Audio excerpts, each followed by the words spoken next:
Assalamualaikum warahmatullahi wabarakatuh. Perkenalkan, saya Isran Niswan. Saya dari kelas 4C, Program Studi Ilmu Hukum Universitas Hairul Ternate. Di sini saya akan menjelaskan bagaimana peran Mahkamah Konstitusi dalam menjaga prinsip negara hukum dan demokrasi konstitusional.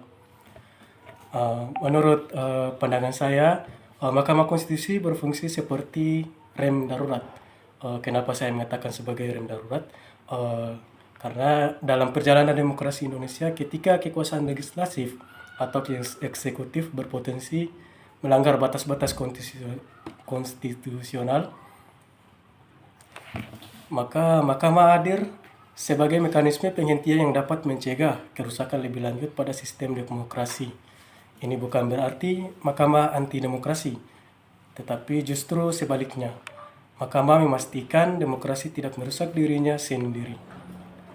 Dalam dinamika politik yang sering kali emosional dan partisan, mahkamah berperan sebagai mercusuar yang memberikan arah berdasarkan prinsip hukum, bukan kepentingan politik sesaat. Saya melihat mahkamah sebagai institusi yang mampu mendinginkan suhu politik dengan memberikan perspektif konstitusional yang objektif. Ketika berbagai kekuatan politik saling tarik-menarik, mahkamah menjadi titik rujukan yang stabil. Salah satu aspek yang paling saya apresiasi dari Mahkamah Konstitusi adalah perannya yang melindungi kelompok minoritas.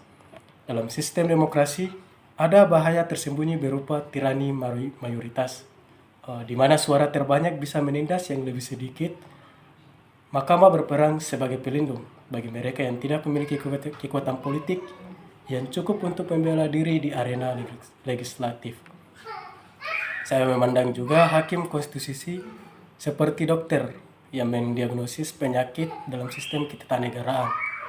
Kenapa? Ketika ada undang-undang yang sakit bertentangan dengan konstitusi, Mahkamah Konstitusi melakukan operasi dengan membatalkan atau merevisi bagian yang bermasalah.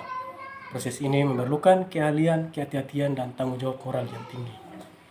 Peran mahkamah yang sering terlewatkan adalah fungsinya sebagai guru konstitusi bagi masyarakat melalui putusan-putusannya yang dipublikasikan. Mahkamah secara tidak langsung mendidik masyarakat tentang hak-hak konstitusional mereka. Setiap putusan mahkamah adalah pelajaran tentang bagaimana konstitusi seharusnya dipahami dan diterapkan dalam kehidupan berbangsa. Tantangan dan dilema moral MK.